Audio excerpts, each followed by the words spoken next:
Hello, everyone. Welcome to another live guest interview within Mindful Journey. We're so excited to have you here with us live. And if you are here, please feel free to ask any questions, as always, in the chat function. If you end up watching this on demand, of course, grateful for your participation and engagement in that realm as well. I'm delighted to bring you our guest today, Dr. Suzi Bentley. If you hear me call her Suzi, it's because she carries such humility that the first time we connected, she said, Adam, just Suzi. So if you don't always hear me saying Dr. Bentley, it's with her permission and granting. Many of you likely had seen her bio or will have seen her bio by the time you're watching this. So I'm not going to go through all the granular specifics, but to highlight a few things, and I was just mentioning this to her before we're kicking off here.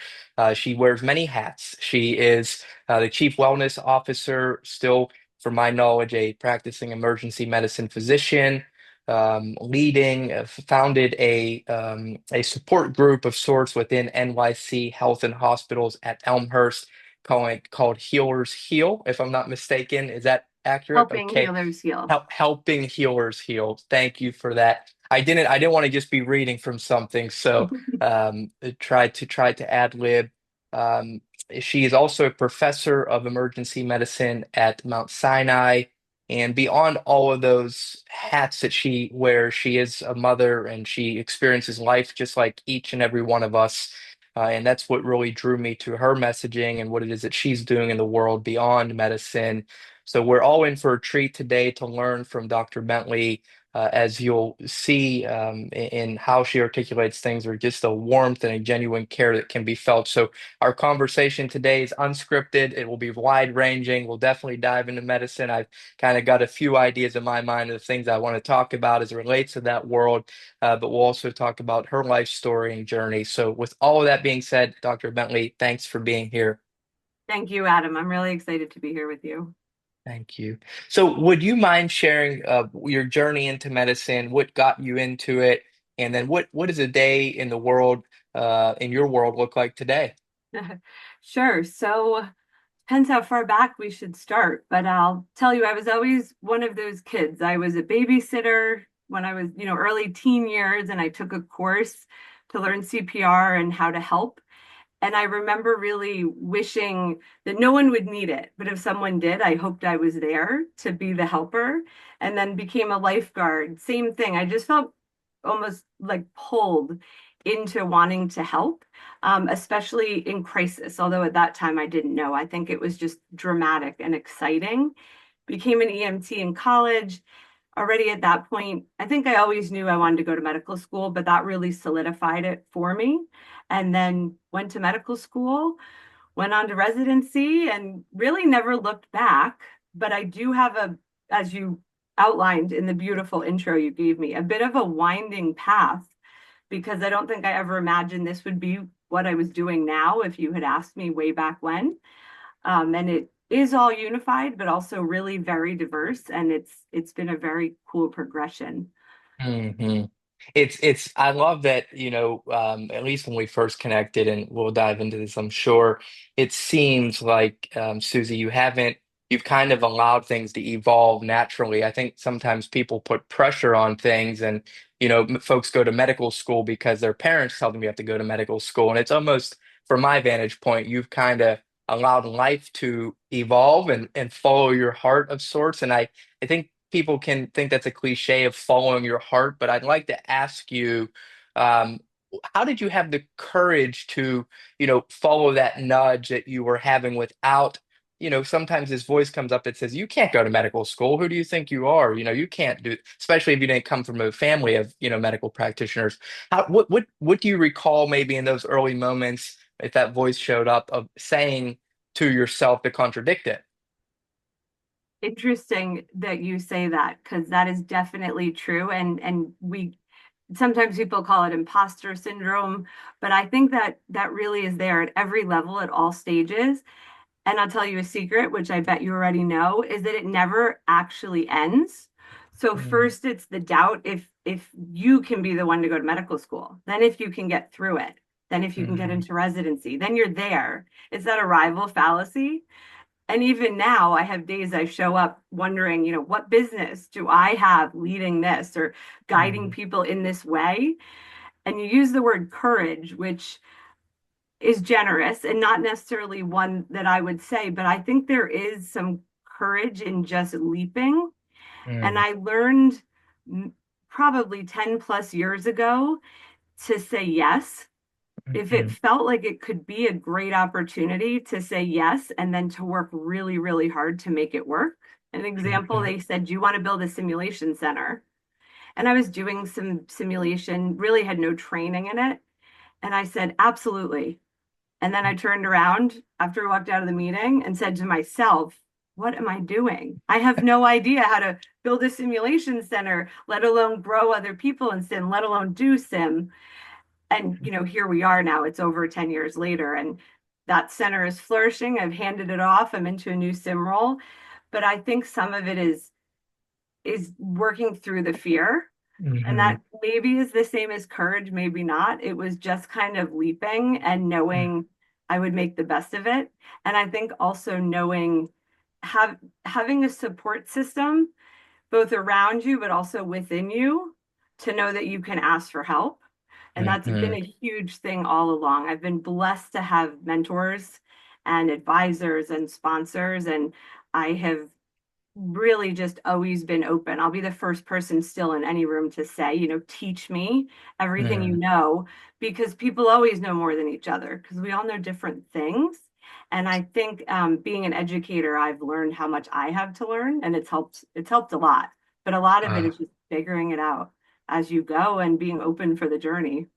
Yeah, wow, that's super powerful. So much that I'd like to touch on there, but one of the most recent statements of that sharing was being the first to ask for help, especially in a room full of people.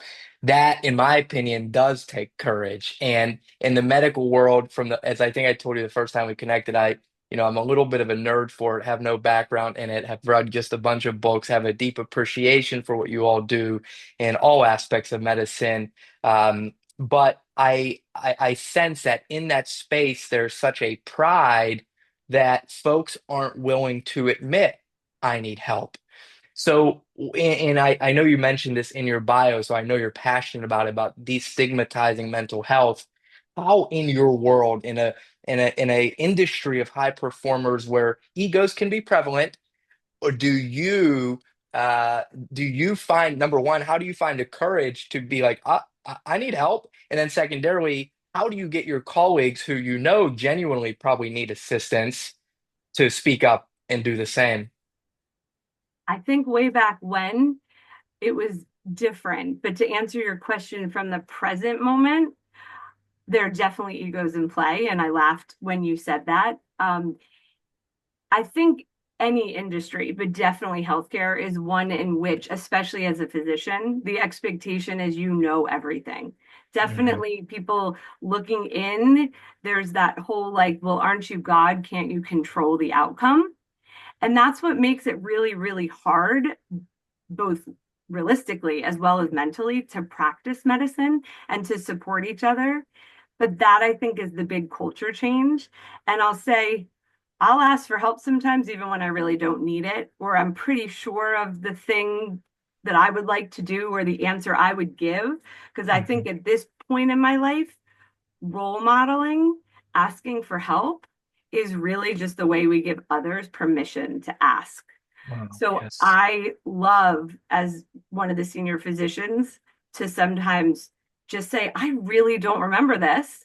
I think I can figure out where to look it up. Why don't we do that with medical students? Because you can Hmm. see they're like, oh, she doesn't know that, and they probably do. Where I'll ask them because I've forgotten it. And maybe I didn't forget it. Maybe I did. It doesn't matter. I think we have a lot of power, especially, when we're in leadership roles, to really role model for others. And I think being the first person to say, this is really hard, this is really Hmm. lousy, I wish it wasn't this way, or I need help, both with something or just I'm struggling. Today is a Hmm. really hard day. I had a really hard case, or got all this stuff going on outside of work. And I Hmm. just feel like I am totally overwhelmed. Be Hmm. amazed how all of a sudden the people that are so stone faced like exhale a little and they Wow. interact with you differently. And I think it's all about you kind of get back what you put out there. So that Hmm. if you show vulnerability, you're almost just giving people permission to be vulnerable and to be a little more Yes. real.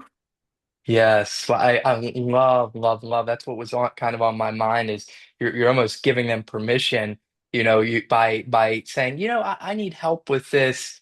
Their barriers that are up to try to show that they've got everything together all of a sudden like let open because they're like, oh, Dr. Bentley doesn't know it, so it's okay if I don't know it. That's amazing.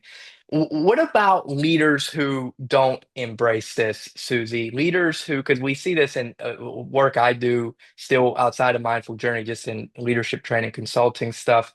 Um, a lot of industries still have those leaders who believe that anything personal development related, call it talking about our emotions, feelings, etc., if it's not driving direct to the bottom line, tactical initiatives, there can be a resistance. How do you get those leaders on board, particularly from a leadership perspective? Because it's one thing to get some of your newer residents or newer physicians to open up if you're the leader and they're having to follow. But when you're in a room full of, your CEO, COO, whomever else is at the table, and you're talking about this idea of culture change and embracing vulnerability and being empathetic and having compassion, but then maybe talking about the bottom line, how do you get them on board? I have had many opportunities to navigate very similar situations. I think that it's hard to answer. And I think a lot of it is asking the right questions, but also doing the right amount of reflecting on what the common ground is. So sometimes when people don't want to talk about any of those quote other things because it's just about the bottom line or what's the return on investment, I've come to realize that very often it's because of their intense discomfort with talking about emotion. The Mm, same, we mentioned egos. I think a lot of authentic leadership and a lot of the development work with leaders, especially at the very, very top, comes down to helping people understand, however it takes to get through to them, how much power there is in saying, I don't know. And the flip side of that is in helping them understand the way it's perceived when they don't want to take in anything negative and really helping to build the bridges kind of between perspectives so that they can come to understand they don't have to have all the answers. I think a mm, lot of it is people that really really feel that they have to know everything and always have to look, that to them is a definition. If you said describe a perfect leader, they would say the one that always knows the right thing to do, the one that always has the answer.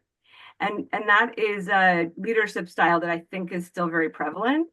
But I think we're moving towards an understanding and we can work together to getting people to understand that the way that you connect with real people as a leader is by being a real person. So oh, humanizing yes. yourself to others will automatically make people listen to you better.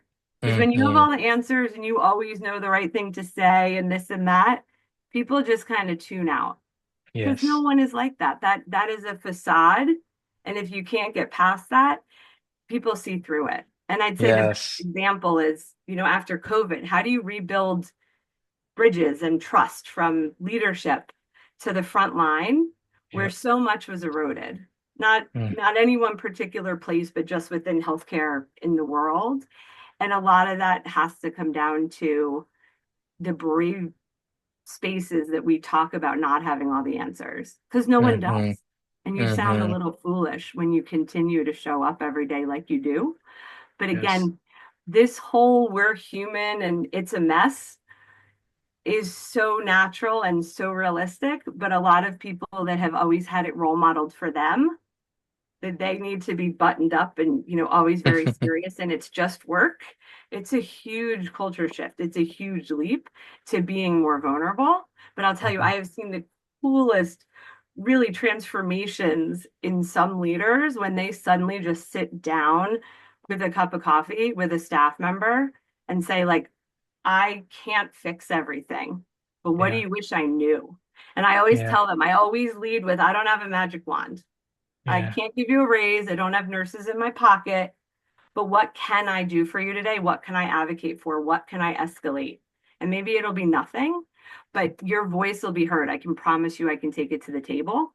Hmm. And then Hmm. it's all about getting back to people to tell them because a lot is not possible and a lot can't Right. be funded, but telling Yeah. them why, because then they change the narrative of their trust with leadership from no one cares, no one's listening, nothing changes to like, wow, someone listened to me.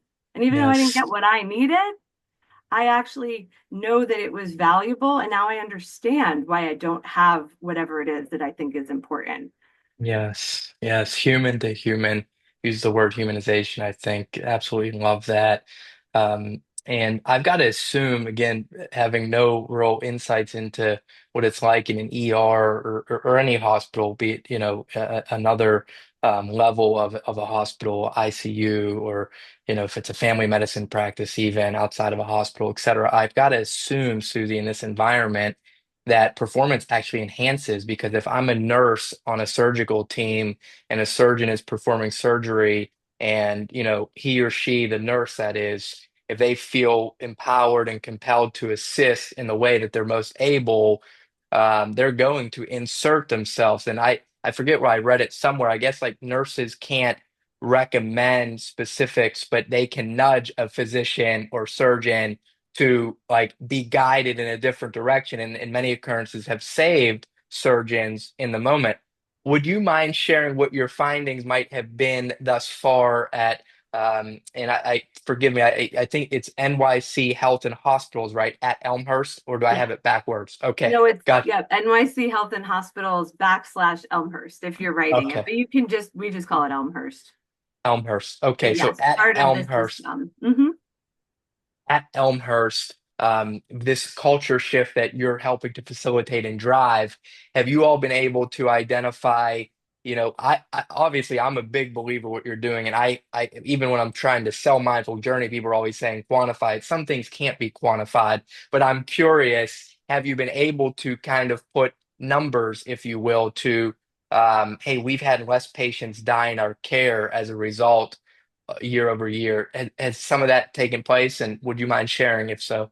Absolutely. So the good news or the bad news is that we don't have any mortality metrics because, truth be told, healthcare is doing a good enough job that most things that are going to happen that are bad don't happen.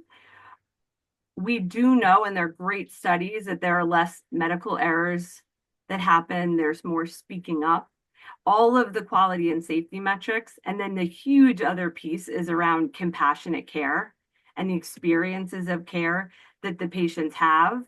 When your staff are not burnt out and bitter and totally overwhelmed and exhausted, they show up in a much more sincere way. They listen better, they're less distracted, all of which is huge, both for the experience as well as for the outcome.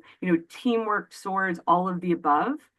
I'll tell you, it's very hard to quantify, especially wellness. And there's surveys, and we have burnout scores that have decreased, things like that. But I think that the culture change is that the palpable way that people interact. And it's a reason at Elmhurst. I won't take all the credit for it, but we have some of the longest standing employees. We have nurses for 40, 50 years. I did residency at Mount Sinai Elmhurst and stayed on a lot of years ago. People don't leave because it really becomes a bit of a family, a Uh, lot of leveled hierarchy, role modeled really from the top, showing up for each other differently. mhm. That said, we've done specific initiatives around things like speaking up, really just explicitly getting out there and explaining, why it's important, because the staff are the safety net and all of the redundant layers. And the nurses will save you every time. The first thing I teach the new interns is learn the nurses' names, say thank you, please don't order things unnecessarily, because you got to get on their good side because they will save your behind every time. And anyone that thinks that nurses, nurses text everyone, we're all a team, but the eyes Yes. and ears and the soul of the team and them being able to share with you is really, really, really what keeps medicine and patients safe. But that is Hmm. culture. And when people Hmm. don't share and don't speak up, there's lots of case studies, but bad stuff happens. And often Hmm. something bad will happen, and someone will say, yeah, I was pretty sure that was going to happen, Hmm. but who am I? No one, wants my opinion, or no one's Hmm. ever asked me, so I didn't think I should speak up, or I was worried my supervisor would be pissed. Hmm. So I didn't Hmm. speak up. It's a lot of that I'm just the whoever insert role type. It's getting away from that culture and really Yes. leveling it to being one team because nobody can get anything done without each other. But Yep. this is still new in medicine and it's definitely, still evolving. Hmm.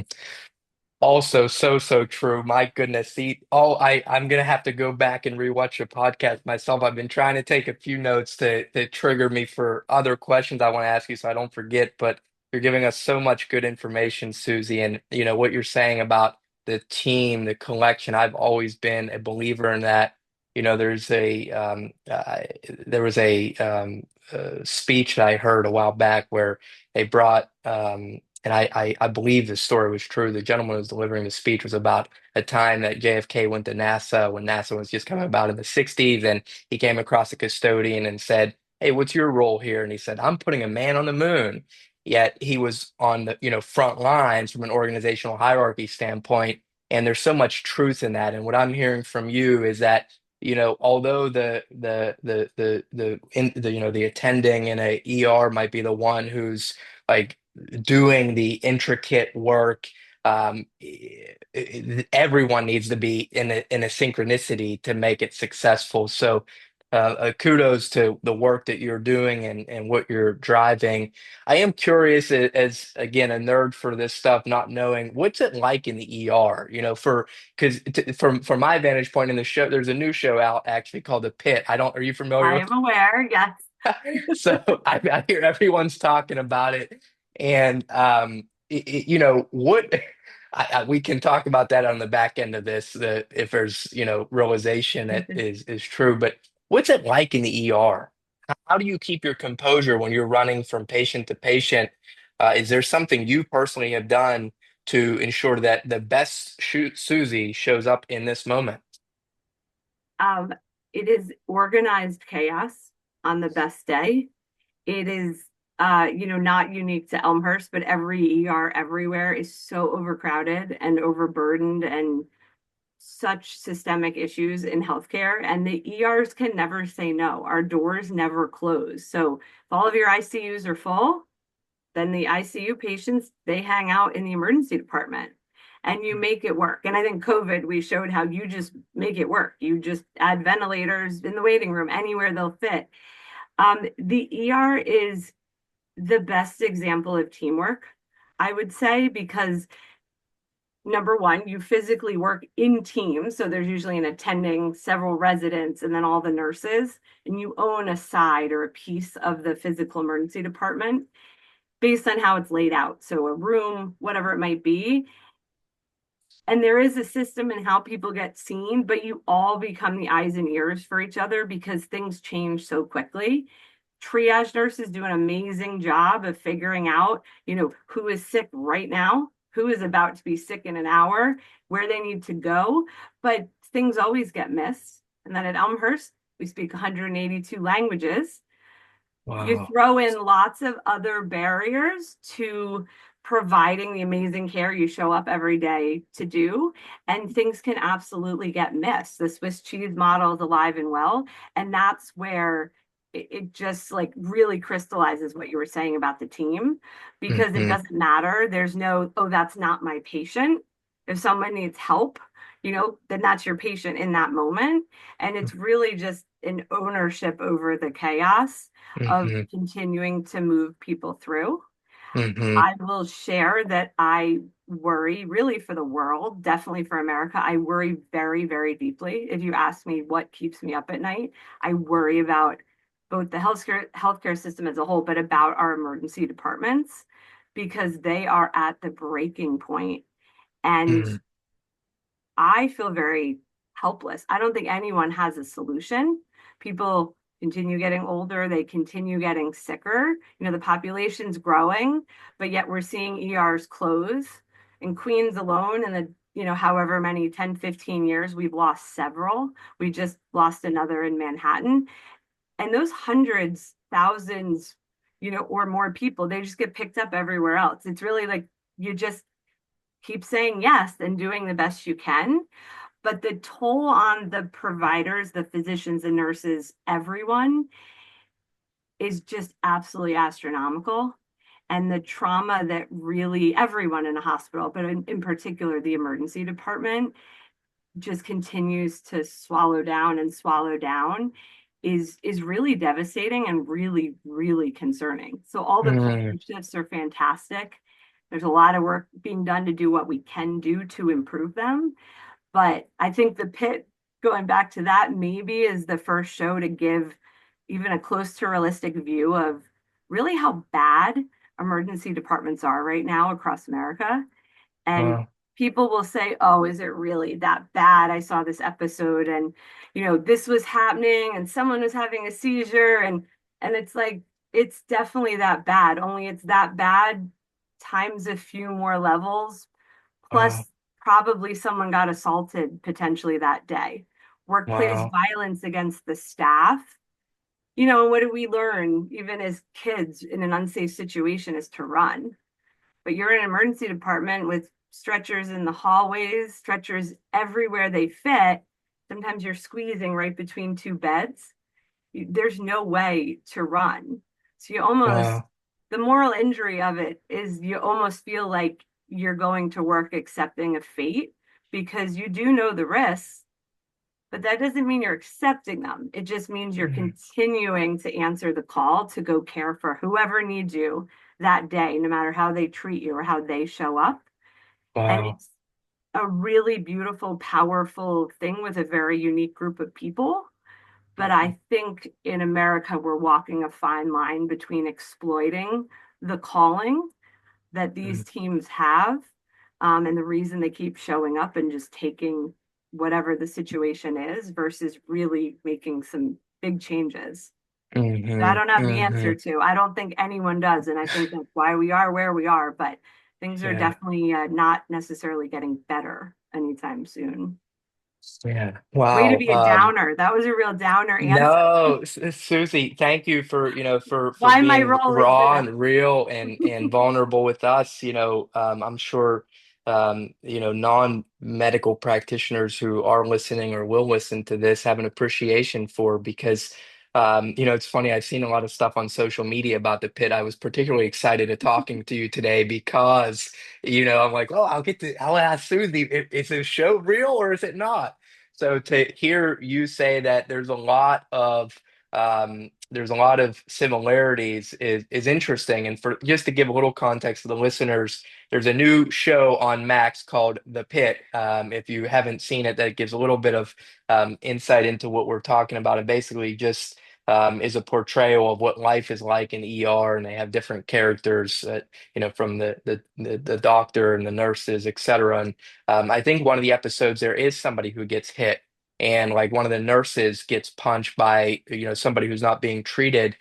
How you all are human, right? You mentioned that before. How difficult is it to treat somebody who has just called you like unkind word? What do you do in that moment to ensure that, again, I know this is redundant, but the best you shows up, that this person might have just physically tried to assault you or harm you or verbally assaulted you, yet you're now expected to save their life. That takes a real willingness to separate, like to separate your worth from that word that they're sharing. Was there any mechanism that you've personally relied on to, I know you can't journal in the moment, right? But Right. is there something you've done to help you separate? I'd say in the moment, it's really about just continuing to move forward and knowing it's so important wherever you work to know that you aren't by yourself and that everyone has your back. And there are many instances of violence where, everyone has jumped in to help when it was needed, even from other parts of the department because, they heard it.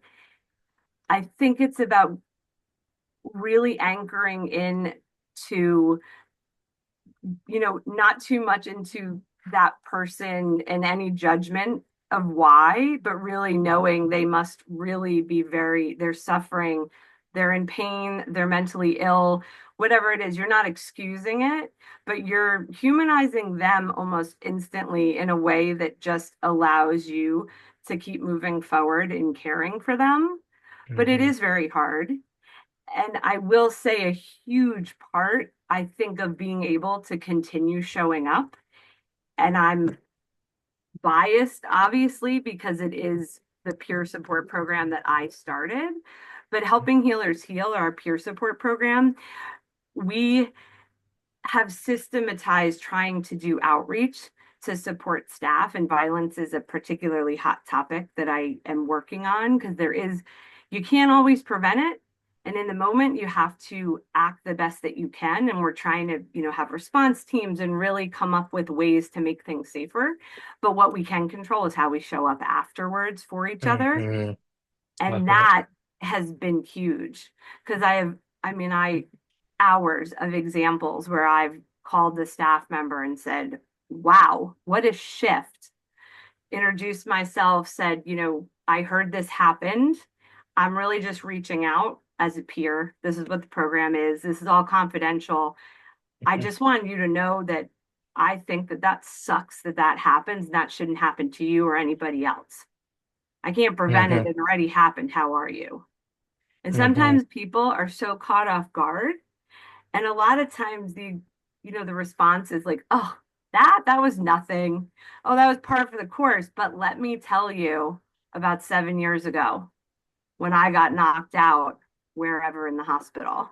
And no one called me after. I didn't hear from Wow. anyone. My boss didn't even mention. There's so much that we carry with us that even if we're doing all the right things now, we still need to have a lot of reverence for what Hmm. people are carrying in general, but definitely in Hmm. healthcare. But Hmm. showing up both after the fact as well as just proactively to acknowledge that it's really hard might sound hokey, but it actually goes a really long way. And it also goes a long way for staff from a culture perspective that says we're not a place that just has violence and you signed up for it and it is what it is. Hmm. We're a place that's struggling like anywhere else with these issues that perhaps we can't control all of, but we're a place that talks about it. We're a place that shows Hmm. up. We have support. We have a million different ways that you can get plugged in. If you don't want to talk to me, I don't care. I'm not offended, but please talk to any one of these other 12 people. Yes. And I think that that is just acknowledging it is actually a big culture shift, which I hope sounds Yes. sad because I think it's really sad because I don't know how healthcare ever existed in a way that didn't say like, wow, that should never happen. Hmm. But I think you and I spoke. That's a little bit how I even got into wellness work, focusing on staff, was because even as I was growing up in healthcare, it wasn't the culture. You Right. just kind of thought everybody took it and it was what it was. And there was no crying. It was just back to work. Yes. And it's Yes. changed. Yes. I'd like to segue that into speaking to, kind of all industries now from a standpoint of um, helping healers heal. Because from my vantage point, and I talk to just even friends of mine who are in different industries who might not be serving somebody with the immediacy that you all are in medicine, but still have deadlines and bosses who are saying, you need this done by 5 p.m. And, clients who are constantly wanting things submitted. So, from my vantage point, and perhaps you can speak more eloquently to this, like, COVID obviously magnified self-care or lack thereof. But I do think that there's still a call it burnout feeling amongst just humanity. Yeah. And I know, look, I'm fortunate. I run my own business. I love my work, but I still have days where I'd much rather be on the beach, right? I don't think any human just wants to go to work when they could otherwise be on the beach. So, we're not all going to love every moment of what we do. But for those who are listening here, Susie, who are maybe feeling burnt out in their work, if if they don't love it, that's one thing, right? I guess your feedback is probably say go find something that you feel more fulfilled in would be my feedback, I should say. But if they've chosen a career they've been in for 10, 15, 20 years and are feeling burnt out, how do healers heal? How do we get them to take care of self? What are your recommendations? It's definitely a hard one. I think a lot at the most kind of primitive level is trying to go back to realigning with why. What are their values that made this job something they wanted to do in the first place? And sometimes that can be as basic as, okay, everything stinks, the whole world's burning down. What is one thing you like about your job? And if there really isn't anything, then I think it's you're however many years old. This is your one life. Maybe you should look into another job. But I will say, I think burnout makes everything feel horrible, and it often is not actually the job or the field that's the problem. It's a lot of the tricking ourselves into thinking we should be able to do more, we should be able to handle more. And I do agree with you since COVID, that feels even more magnified. Everything feels a little bit harder and like Mhm. bandwidth scarcity, feeling like a little bit more overwhelmed at all times. I would say taking some time to really reflect on why. And then I really would say, which is so hard for all of us, go to the beach. Is really pressing pause and giving yourself permission to say, I'm not at the breaking point, but I'm thinking Mhm. about it. It's coming. I'm worried enough. I'm worth it. I am going to take a day, or I'm going to take an hour. I'm going to take 10 minutes. I'm going to walk around the block once a day. And then it's, who are my safe listeners? Who's my sounding board? And not the sounding board that just kind of says to you, like, you know, but really says that's hard and listens and helps you process, or therapy. That could be with a therapist too. I think self-care, that term is super important, but that can't just mean bubble baths and pedicures, whatever. It means different things for different people. But I think self-care could be as easy as I am choosing to watch whatever trash TV tonight because that is where my brain is at, and that's what I'm going to do, and then not Mhm. feeling guilty about it. We have so much guilt. We say, Mhm. oh, I wasted the whole morning because I started reading this magazine, whatever it is. But really make it a choice that you're going to do something for no reason. And I put quotes around that because we feel like we need to be productive all of the time. So, right, it's as easy as just choosing the downtime. And I during COVID would always say, we don't coping shame. There are definitely healthier ways to cope. We all know that drinking more alcohol is not going to make anything better in the long run, but maybe you need a glass of wine after a hard day. Not everybody's running marathons and baking bread and doing all those things. Sometimes it's eating too many Oreos, but then saying that was me through all of COVID. It's just saying to yourself, like, those were amazing Oreos, and I probably just ate a week's worth, and that's awesome because I feel a little bit better. Whatever it might be. It's really just giving yourself permission to not have it all together. And Mhm. I think a lot of it is realizing that everyone's faking it. Everyone is Mhm. just showing up. Everyone is faking it till they're making it. Everyone is pretending all the time.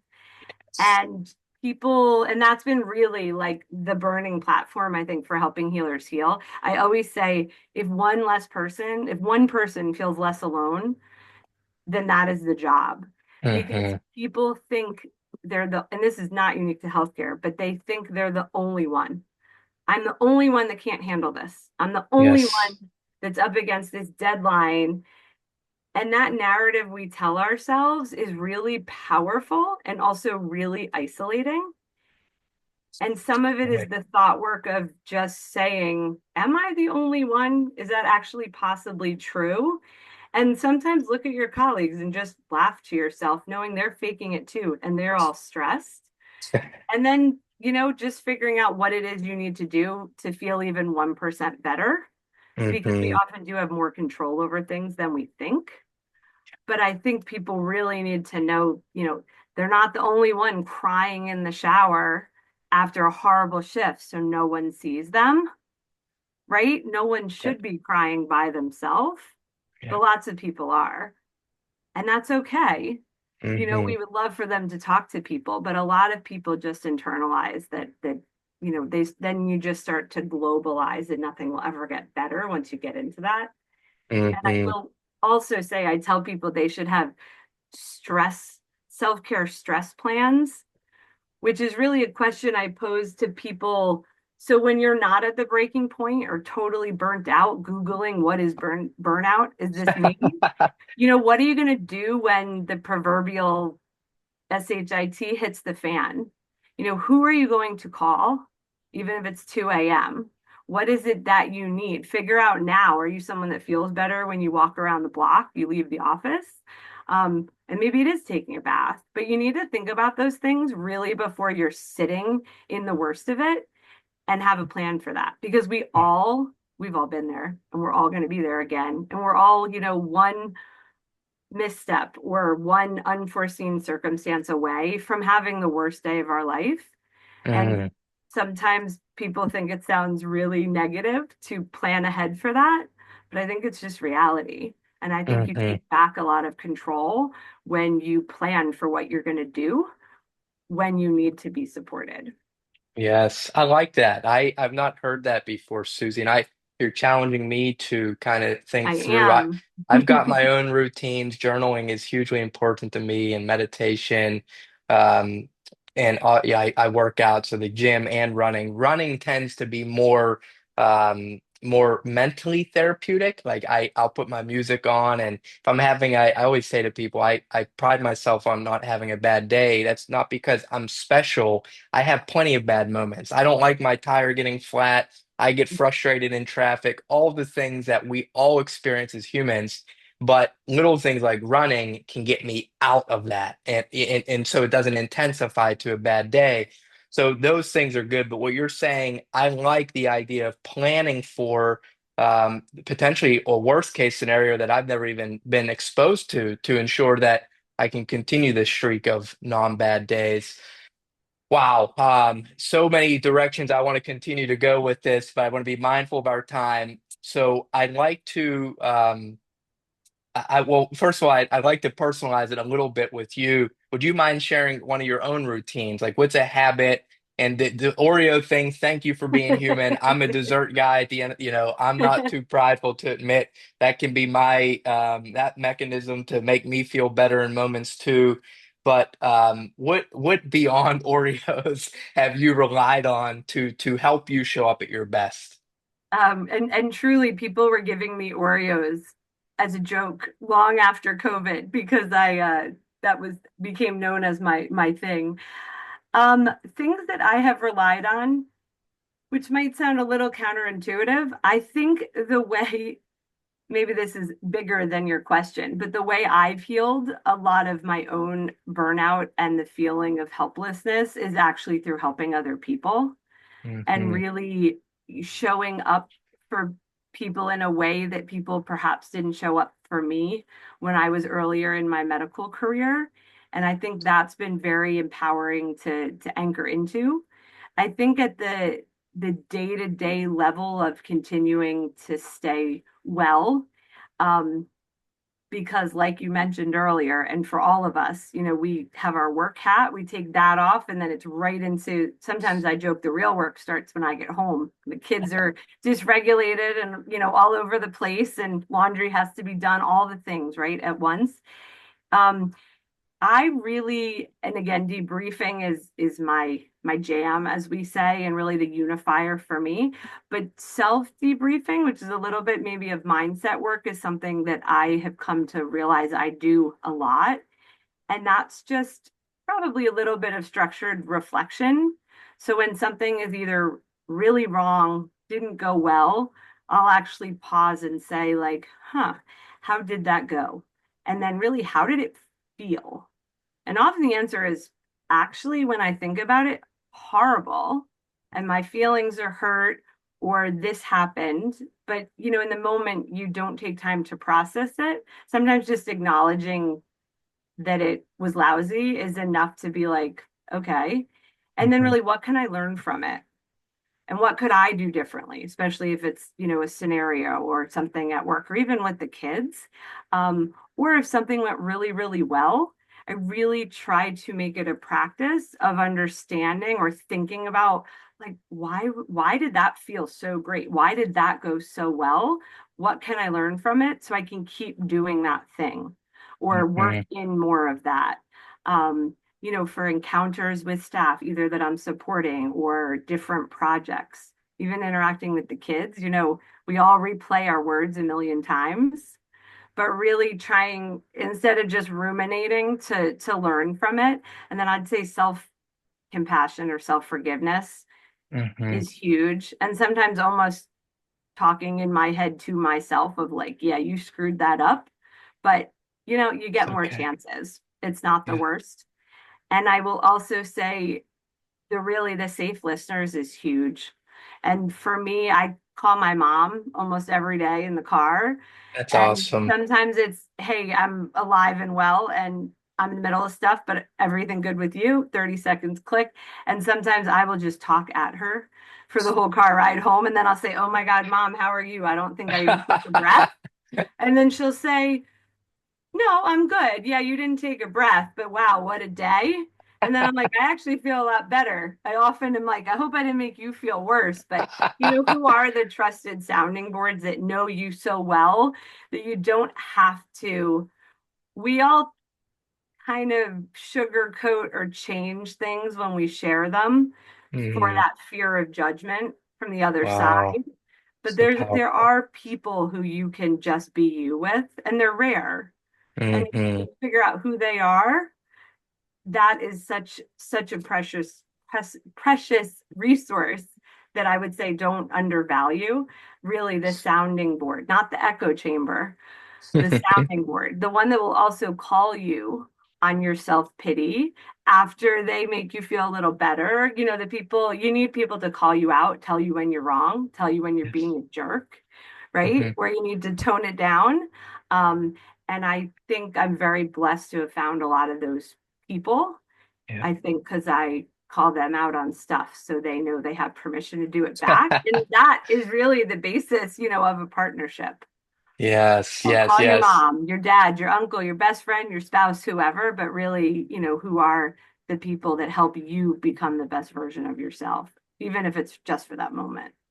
Definitely such great advice. That ties back to kind of what you were saying before, around and hopefully when we bring some course content to life, this is something I'd love you to educate more on, like how do we get people to we hear the word authentic so much, and I use it, and I think to a fault sometimes I can be overly vulnerable amongst the wrong crowd, but to me it's like I want to give you me, and I but even me who tries to be a practitioner, I'm not the same Adam in a business meeting, Yeah. right, that I am on the couch at the end of the night watching TV. Like I'm disconnected. So I I I I think what I want to tie back to with what you said before, and most of us are just pretending, is for all of us to be reminded that grace is okay, because the person who you might look to and say that he or she's got it all together, no, they are pretending too. They're often And, pretending the and most.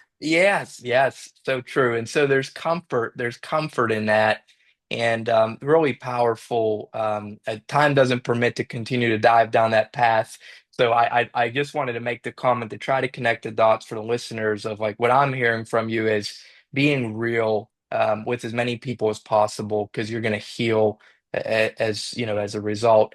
I would be curious also from your personal story. We try to ask it of every guest, and I think I told you in advance. One of the things we're wanting to do in Mindful Journey is to humanize, using your word, and normalize this shared experience of life. To let listeners know that we've all got stuff, and you've been super vulnerable with us. I think people can already feel that, but people still may look to someone like you, Susie, and be like, well, she's a doctor, she's a chief wellness officer, she's a mom, she's got all these. She created the simulation lab, and I forgot that in your bio. Sorry, director of innovation, Doesn't simulation matter. research, something complex. So what's the most challenging thing you've gone through? Because when we hear from people how they've got through their things, it not only gives us permission to get through what we're going through, but we, I think, get some coping mechanisms. So, Susie, what is the most challenging thing you've experienced in your life, and what did you do to get through it? Um, so many stories that I could share for sure. I think out of fairness, the really most horrible one would have to be COVID and getting through COVID in Elmhurst, Queens, which was the epicenter, the earliest hit, the worst hit, and the uncertainty, the absolute helplessness, the fear was absolutely the hardest period in my entire life, both personally, professionally, just all of the above, and the effects of which I think, they shape us, they stay with us. Um, I love and use the term a lot, the mental graveyard. That's those either unhealed memories or just the memories that remind you some things don't leave you. They just they bubble up. I think COVID reminded us how much we bring from the past forward into horrible situations that make them even more horrible.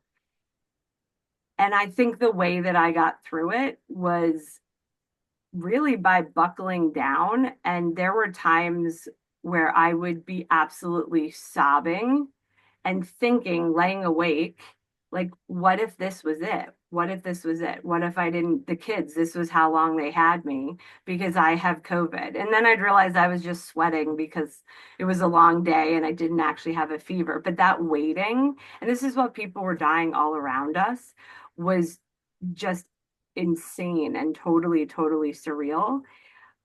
But I think the way that I got through it and we got through it was really, it was the most unifying experience of my entire life. And I think so much power comes from when you realize those people that, you work with side by side, the bond is actually so real and so strong. And when you stop and reflect on what you're capable of, it actually makes you realize how much more you can do and that you will get through this because there is no option. For me, I Mhm. think I got through it by being one of the people that just started doing the things that needed to get done, whatever that was, and showing up for people and really being the loudest in many of the rooms when I had a seat at the table to say, like, we don't have enough of whatever it was. And people are dying if we don't get that. And it actually helped, and things started to change a little bit. And I think really how I got through it also was by taking that helplessness and grief, which I still today feel in every atom of myself, but really taking that and making that what has become my life's work, which is Mhm. trying to have these conversations and normalize having these conversations and really just talk about how hard things are and can be, and that that's part of life, but that we have to get professional care. We have to talk about it, and really just continuing to beat down the door. I think COVID was the band-aid that got ripped off for a broken system. Mhm. And the only kind of gray lining of that is positions like chief wellness officers and conversations like this. It was such a catalyst for culture change. And for me personally, in a very selfish way, harnessing that to help as many people as possible is how I have healed and I think continue to heal myself coming out of that. Mhm. And really we all think, what's next? Because there's something next, but we've got it because we'll show up the same way. Um, but that, I mean, just on a grand scale, I'd say was definitely the hardest. And obviously, it was not one moment, it was many Yeah. and ongoing. Uh, Yeah. but it really, in some very counterintuitive ways, was also really, really powerful in the way that it also unified people and showed people what they're made of. The ones that Yes. showed up, if you paused and reflected, you really learned something about yourself that you couldn't have learned in a different way.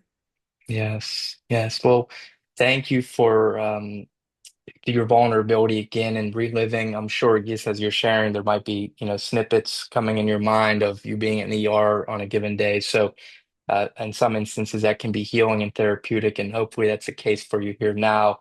But appreciate you sharing, and of course, I'm sure I mentioned this to you on the first time we connected. Thanks for what you did then, and certainly continue to do now and saving lives. Just it was interesting to see what you said about unifying.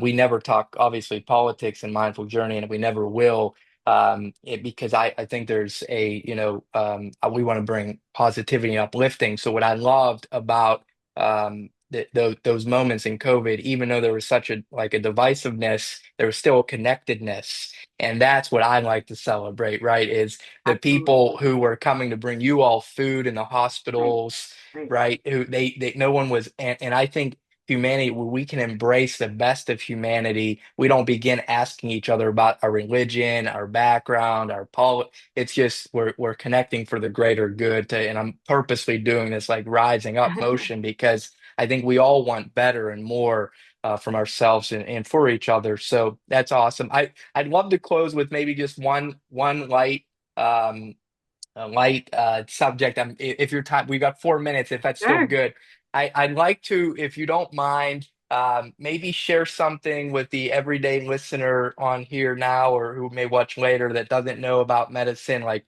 what's a common myth that we all think about Oh, you that is like you like as medical practitioners laugh about it, and or if nothing comes to mind maybe a heartwarming story that you could share of an experience with a patient where an individual maybe lived through a hardship and came back. Just something to end on such a positive note, because I know we can dive deep in these combos sometime. the myths one has me laughing, and I may need more time. What comes to mind is the public service announcement that that most things are not an emergency that come to the ER. Often a myth, it really is called emergency room for emergencies, and that would help. I Okay, think so it's not emergency that people are always coming for then, essentially. yes, it's a myth Okay. that most of the things in the emergency room are truly emergent. And then the public service piece is that you probably many things are better suited at urgent care or waiting till the morning. Because what is not a myth is the wait times. And people don't believe how long they will wait, but the ERs are very, very crowded. I think a heartwarming story is definitely this phenomenon where we have lots of patients that will come, they'll walk into the ER and find you. And I had a trauma patient who came in really horrible shape that we put a breathing tube in. We're really not sure that this gentleman was going to live. And he showed up, it had to be over a year later, and walked up to me, found me, without asking, seemingly just recognized me and said, and told me his name, which I, of course, remembered. And I almost fainted on the spot. I was shocked because I didn't actually know whether he had lived or died because he had gotten transferred to another hospital. I had lost track of him. And he said, "How could I ever forget your face?" And I'm thinking he was half conscious. I told him my name, but then I put him to sleep and then went to work saving his life. And it really, really was incredible to think that even all that time later, he remembered what I looked like Wow. and that he saw me at all. Yeah. And that I think was, and there's many examples of reconnecting with people after. In the ED, you touch them for such a short, critical time and then you hand them off. It's such a beautiful thing to get the follow up. and the thank you. And you don't need the thank you. Them living is enough. But seeing this guy walking, you would never have guessed what he'd been through. And knowing I had a little part in that and that he recognized me was, I carry that with me in my heart. It's That's a privilege to take care of people at their worst. yeah. And for better or worse, that's why we all just keep on showing up the best we can. I love that. Thank you so much, Dr. Bentley. What a great way to close and truly heartwarming. That's a part of your why, I suspect, what keeps you going, knowing that there are folks out there who you're tangibly getting to see the impacts of your work, how it's helped and supported. So deeply grateful. I can't wait for our paths to cross in person sometime and continued collaboration within Mindful Journey, be it coaching calls or course content or more. So thank you again. If I don't see any questions pop through, if anyone who's still on with us has any, please feel free to put them in here. We can get them to Susie after the fact. I do see some folks who are still on. So well, seeing none, I guess I will pause and close here, but It's been an honor. Great, thank you. great speaking with you, Adam. I can't thank you enough. My pleasure. Thank you. Take care.